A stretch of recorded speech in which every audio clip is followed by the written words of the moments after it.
Hi, my name is Rick Howell. I'm a TV guy, and this show is called Talk Back to Television. It's about the business of television, how we make the programs, how we distribute the programs, and mostly how we pay for the programs. Because if we can't pay for the shows, there's nothing to watch. Stay tuned.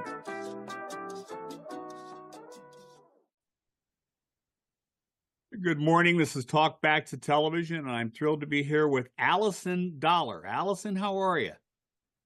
Well, so great to see you. Happy New Year. It's like we haven't seen each other. It's been a while. Last time we saw each other was probably at Tracy's show, and I'm going to guess you're going to be out there again in March, right? I will indeed. I will. It's my favorite conference in our space. You know what? It's interesting. It's the one place where you can go and get to the people you want to meet without a personal assistant or a calendar or a schedule or any of the rest of it. You get 5 minutes that it would take you normally a year to get. And no, so true. And also everybody is very knowledgeable. You know, all of us have been in it, and all of us, for decades. Yep. So it's nice to have the shorthand and not some of those sessions and some of the other ones. I shall not name names. I cannot sit in because, you know, they're too superficial. So yeah. All right. He so does a good job. You are chairman and founder of the Interactive TV Alliance. What exactly is the Interactive TV Alliance? I am. Well, it's a 501c6. We actually launched on 9/11 itself at another TV conference here in LA. On that day, everybody showed up. We were so shocked, but there was an unmet need to get out of the silos between all the vertical segments within the marketplace. And so that was the impetus was actually to do that. And since then, you know, it's had a storied evolution. We had a retreat, Reinventing Television Summit, all sorts of things, did interactive advertising guidelines, a lot of amicus brief to the digital transition, if you can believe it, because it hadn't happened yet. And then we kind of worked ourselves out of a job that way. Our memberships weren't professionals like TV Academy or that. It was the actual corporation. So we had Disney and Kraft Foods and Intel and Microsoft and all these disparate players who typically weren't in the same room, not much less the same board or talking to each other. But then, you know, the marketplace took over and we sort of, that issue went away. Now everybody understands that the peanut butter and chocolate need to mix. So then I'm just using it to do programming for other shows like CES and NEB and all that sort of stuff. And then I continue, I know many of us do, you know, are brought in as a fractional work or doing consulting and stuff like that. And currently I'm mostly working with AR Wall. They're the virtual production software. And that's like really, of course, taking off because it's so many benefits to be using a virtual set. And yeah, they're doing great. All right. So now one of the first times we met was at a conference that you were running in a previous incarnation on the Queen Elizabeth. That was an ITA. That was an ITV Alliance retreat. That was our Reinventing Television Summit. All right. And I have to tell you, one of the tasks for the groups was to invent something. And our group invented something that was very possibly prescient, because we talked about taking the heads of the Beatles, recorded footage of the Beatles, and putting them on fresh video of players of those respective instruments. Rick, I remember that. That's pretty wild, isn't it? It was pretty wild, and now here we are, right? We are. I invented deep fakes. You invented deep fakes, and I think that is a direct, you know, to use that colloquialism, I do think deep fakes is a direct result of the chocolate and peanut butter finally mixing, for better or for worse. You know, this is where we are. So when you have, you know, Walmart's talking about AI and doing that deal with Unity and all this stuff that's happening, this is where we are. So, Rick, what are you going to do about it? You know what? I'm doing what I always did, which is I talk for a living. Okay, now. Yes, yeah, you're great at that. That's and occasionally people listen. Allison, the real question on the table, as much as this business was changing slowly over the last few decades, that change has accelerated dramatically. We're Yes. recording this on a Friday, and as near as I can figure, that means that at least 16 new fast channels launched today. Yeah. And not a one of them is making money, nor will any of them ever make money, which is strange Yeah. to think of. Well, this is not the first time that they get the cart before the horse in terms of the business model, and then they rush around and everybody's trying to make their quarterly earnings and they do these deals.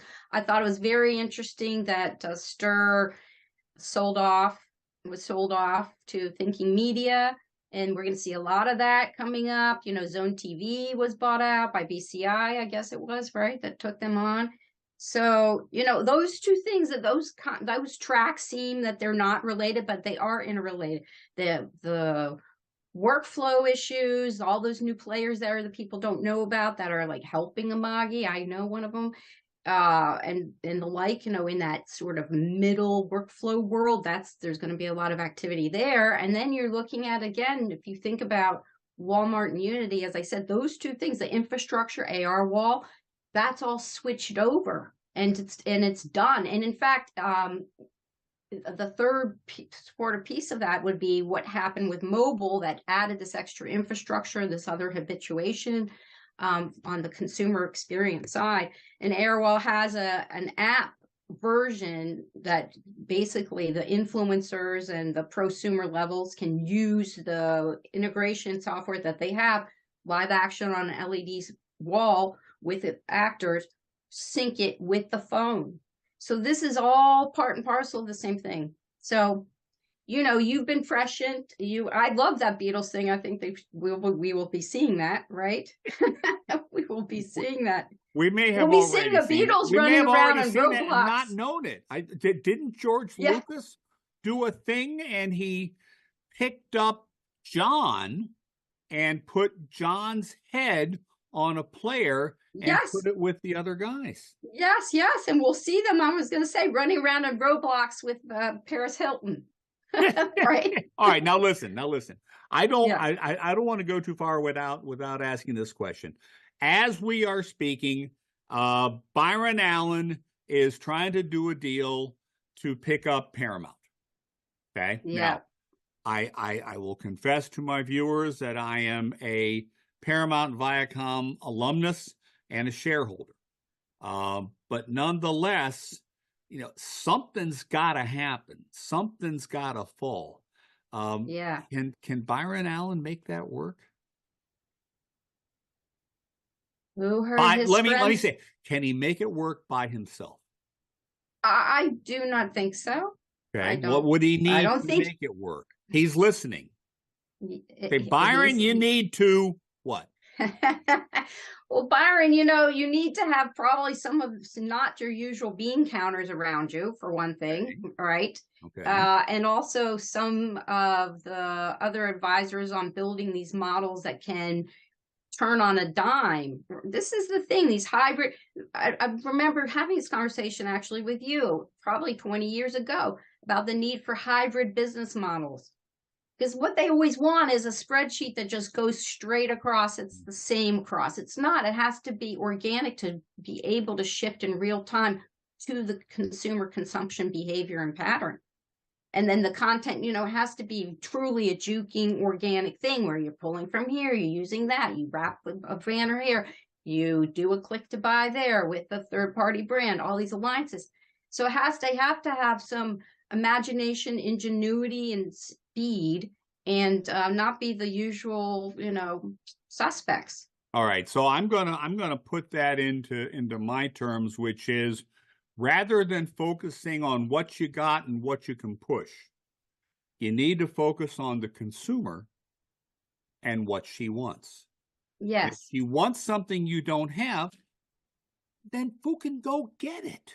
Exactly. Well, this is what we always said about the ITA and the definition of ITV. It's the umbrella of products and services that use the back channel, but it's in the landscape that where the locus of control rather than, big three broadcasters, push one to many, shifted to the consumer. And that happened a long time ago with mobile, and the rest of the infrastructure players, legacy players in television, didn't pay attention. It's the consumers in control. You have to not follow the consumer either. You have to anticipate where they will be and be serving it up. I was interested to see about the QR codes for the Super Bowl. We'll see how that works. Some of these things, I really applaud those bigger corporate organizations, some of them that are publicly traded. They're actually being a little bit entrepreneurial. It's really wonderful to see that some of them are, stepping up. They're going out there on the edge. And, the interesting thing, and I've always said this about, and we've got to finish this thing up, but we've always said about folks like Comcast, at the end of the day, they may be losing a ton of subscribers, but the traditional television business and now broadband is paying the mortgage. And that allows them to go out there. Comcast was always so out in front for among all of those people in the MSO world. Well, they have the ability now to go out and flex and do the other things. And I think eventually we're going to see that they're actually going to be the aggregator of record for all streaming services. I totally agree with you, Rick. And the thing is, too, is since we do, have our community, just remember which of those guys were there for so long, that they were understood and they were creative and they were smart in that way and willing to experiment and do new things. I mean, even back in the middleware days, things were happening there, the industry moved on, but those guys understood. And so there's only a handful where I would say, we used to always say that, right? Do they get it? Yep. But, now it's the consumers at the wheel, and God help us on the deep fake side, but on the upside of that is that means there's actually truly new revenue streams coming, which we have not even anticipated, and that part's going to be very fun.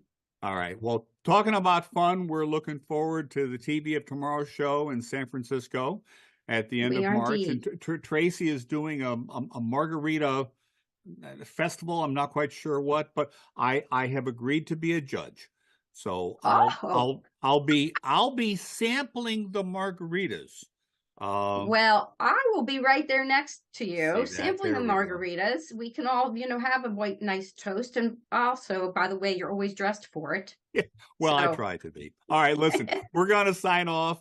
Allison Dollar, thank you very much. And we'll see everybody next week. We'll see you soon. See you next week on Talk Back to Television. Bye-bye. Talk Back to Television. It's awesome. See you. Let's talk about sports. Seriously. We're combining your fandom with our insights. Let's break it down a little bit and put this into context. With us, you'll find top athletes share their stories in a way you've never heard before. You saw Michael Jordan folding up his uniform. It's 2 rotations in the air before you land. If you don't get all that, it could kind of go wrong really bad.